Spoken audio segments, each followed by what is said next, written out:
Hello everyone. In this video, we are going to be using watercolor to paint eggs.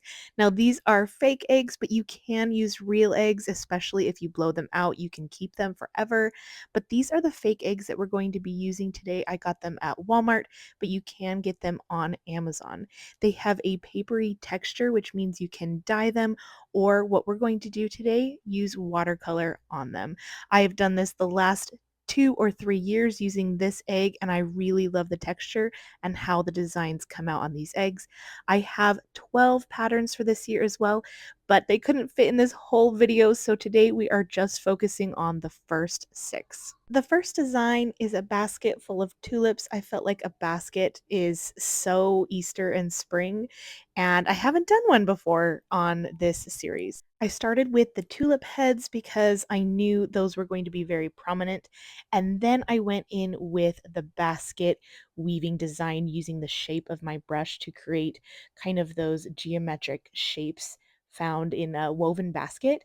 And I wanted the basket to start being a main player pretty soon so that I knew where to place the greenery. So with fake eggs or even real eggs, the key with using watercolor is to use less water and to let everything dry because you're not getting the same type of texture and blooms and contrast as you are with regular watercolor paper. You just need to let everything dry and then you can add lots of layers that give it that contrast. So it's definitely a different look than painting on paper, but it's actually easier than you might think, especially using real eggs.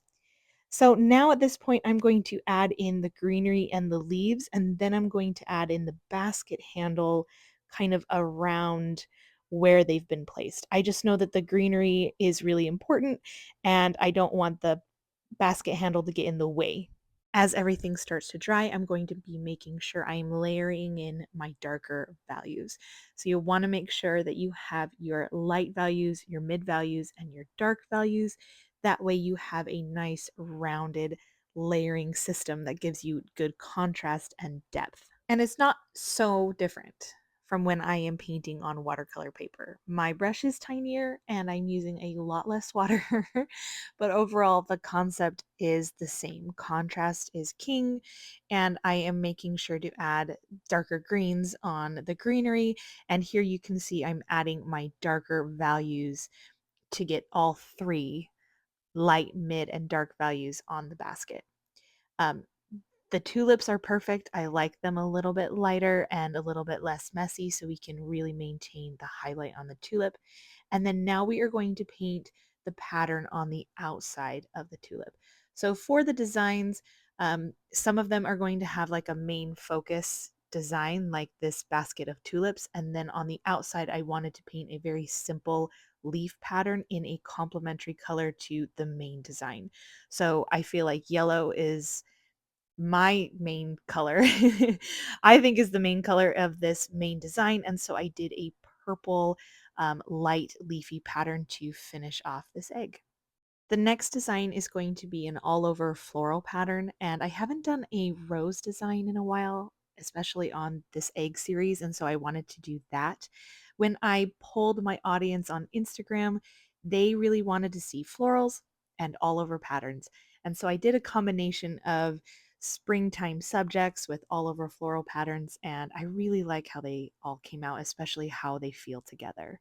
So for roses, you really are just starting with those moon shapes, tiny ones in the center, and then you are escalating the size and layering them as you go out. And then once it starts to dry, you can go in and add darker details. I have more detailed tutorials on roses if this um, is a little bit complicated for you. But I think another tip I have with painting on eggs is keep it as loose as possible and more abstract as possible. And I do that by leaving lots of white space and also having small, weird, nondescript strokes. You'll see on some of my roses or even some of my leaves, it's kind of like a weird stroke and it wouldn't translate on paper as well, but it does translate really well for some reason with eggs. So we just want the idea of a rose. We want the idea of a rose in a rosy color, and then when we add the greenery, it's going to look like roses. I'm doing really wobbly lines, more of like a garden rose feel where the edges are really wavy and curvy, and then again going in and bumping up that contrast before everything is completely dry. The same idea is going to apply to the leaves. I'm using the side of my brush and I'm making leaf type shapes that aren't always leaves. Someone once told me if it's green and it's in a wobbly shape similar to a leaf, it doesn't have to be an exact painting of a leaf for our mind to translate it into a leaf. And I love that because you can just do tiny little dots here and there, little lines that aren't even complete, and it looks like a stem. It looks like a leaf. You can layer these different textures together, and your brain is filling in the gaps. And you can see that these are leaves. And then because you have these beautiful, jagged, deep bluish green leaves, you know that these are roses. So everything starts to come together and your brain is filling in all of those gaps. Now I'm adding the deeper bluish green for contrast on the leaves, and this is when everything starts to pop. I'm all about that contrast. And even adding the darker areas on the leaves makes the contrast areas on the roses pop even more as well. That bright light pink is just popping out. And that's the second design. For the third design, I was trying to go in a pattern and think of another painting we could do as a main subject. And my mind couldn't stop thinking about carrots. And I did carrots last year and I did carrots the year before. So I thought, okay, I've got to do carrots. I love painting carrots, but we're going to do them a little bit differently. I wanted to make a bunch of carrots that's tied together with a ribbon. So I just did a bunch of really long, wiggly strokes for the carrots. They don't have to be perfect. Carrots are so imperfect. And because the complementary color to orange is blue, I wanted to do a blue ribbon to tie all of these carrots together. Remember that when you're painting, you don't have to paint all of the details now. If you block in the color, like we're going to block in that ribbon, we're going to block in the greenery, we blocked in the carrots. We're going to let all of that dry and then we're going to come back and add more details that help us see it more clearly. So I've got the lines in for the greenery going up into the ribbon so it looks like they're all tied together. And then I'm just doing some really quick kind of dotted in strokes for that fluffy end of the greenery for the carrots. I'm also making sure to go past the ribbon in certain areas so it looks like the greenery is layered underneath the ribbon. As it starts to dry, we are adding in a darker shade of green. And the beautiful thing about watercolor, remember, is that it's a layering medium. So I can use the same color of green, the same color of orange, and the same color of blue layered on top of that initial color that we blocked in. It's going to give a darker color as it's layered on because the colors are going to add together to create more depth and a deepness of color, and then finish off the carrots with little lines for texture and roots at the ends. And then we're going to go in with that same dark blue color to really add the details of the ribbon right along where the knot and the loops meet so that we can see distinction between them. And then I'm going to do that same simple leaf pattern, and the complementary color to orange is blue. So I'm doing it in a light blue color just around the carrot pattern. I have the carrot tops going pretty far up the top, but it's really just to frame everything in and make it feel complete. So even though I typically do carrots every year, I'm really glad I found a way to make them different this year because I can't imagine doing Easter eggs without having a carrot pattern. Following the sequence, this next one is going to be an all over floral pattern.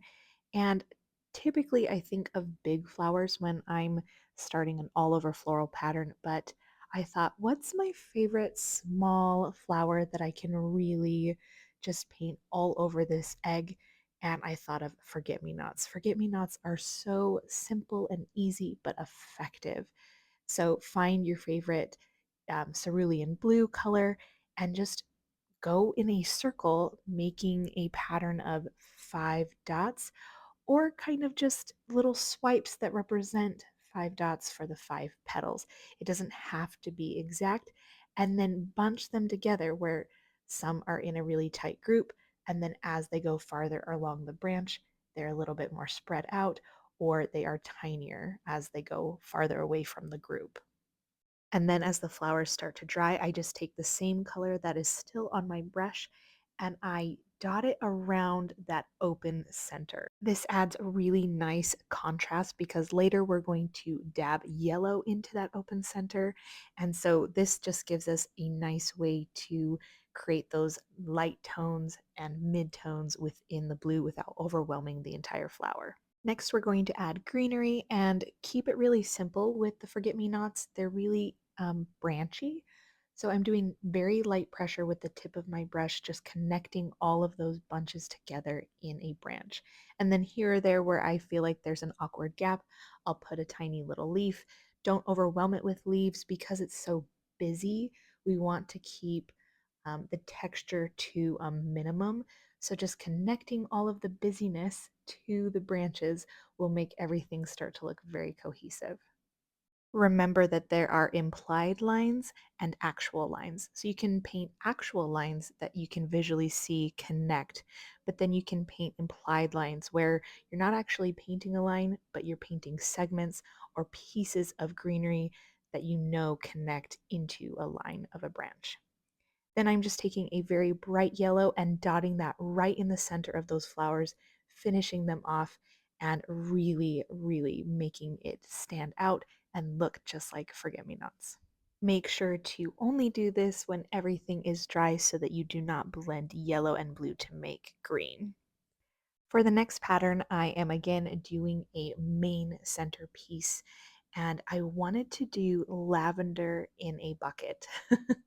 It's still floral, but I love the idea of putting it in a bucket, and there's nothing as classic as that as lavender. So I'm painting these really small strokes in a very light purple, bunching them together, imagining where the greenery will be, and then going in with a very bluish green color to attach that greenery to the purple and then imagining where that bucket is going to be. I put some of the greenery up into the lavender even though it wasn't completely dry yet because I like a little bit of the bleed, but try not to do that too much or you'll just completely lose your purple color. Then I wait for this all to dry and I start painting the bucket. I did a very light gray color in just a basic rectangular shape. And then while that dried, I could go back in and add some more purple for contrast, dimension, and shadows up in the lavender, keeping the shape very simple. I'm not being very definite about where everything is. It just looks like a group of bunched lavender. Really, the stems of the lavender is what defines the individual pieces. And then I just had fun with the purple color doing those short, small strokes. And then as it all started to dry, I went in with that darker bluish green color. And this is where the lavender really starts to pop. It looked like a jumbled mess before, but now it has that more definitive shape. Then I painted a little handle on the bucket so you really can tell this is a bucket. And then I painted a few areas of texture. So if you do a dark line underneath the rim, it'll make the rim look like it's highlighted. I did a couple of lines for maybe like a ribbed texture on the bucket, and then just some kind of dry brush swipes with brown and gray to give the bucket even more texture, like maybe it's dirty or worn in certain areas. Now we're going to frame our main piece with those very simple leaves, and the complementary color to purple is yellow. So I did a nice light yellow just circling our beautiful purple lavender. And the reason it's nice to use complementary colors is complementary colors make each other stand out. So when there is a nice, beautiful, bright yellow next to purple, it looks its best. Now for the last design in today's video, it is another all over floral pattern. And if you know me very well, you know that I love to paint peonies. So I just knew I had to give in to the desire to paint the peonies. So I painted a very large one right in the middle. And the trick to peonies is you kind of paint this circular fan in the front, and then you bring little edges on either side, and then you do a wavy, like a really short wavy moon along the back that doesn't connect. And then you bring it back down and connect on the sides. So I'm leaving that center kind of open so that I can add some yellow for yellow stamen, but also to define the petals. Then I like to do these big open petals near the bottom, which is kind of very classic peony. It gives it a very definitive peony look. And then I'm going to add in some of that yellow stamen while everything is still wet. So that's my main process when I'm painting a peony. And then I did a couple of small buds, some that are just smaller flowers, but then some that are not quite open yet. So I think I said this back when we were talking about roses, but with this type of flower in an abstract style on a faux paper egg, you don't have to do exact details, just the little shapes that give it the idea of being a peony. And the way you do that is by leaving some white space and doing small, kind of weird strokes. Same with the greenery. You see, I added a bit of greenery there because I wanted to get a feel for where the greenery was going to be before I added some more of the peonies. But when I'm adding that greenery, I'm kind of just doing quick swipes to get the idea of the greenery versus painting an exact leaf. When you're painting in this more abstract, loose style, if I painted a very symmetrical, clear cut, exact leaf, it's not going to look as good.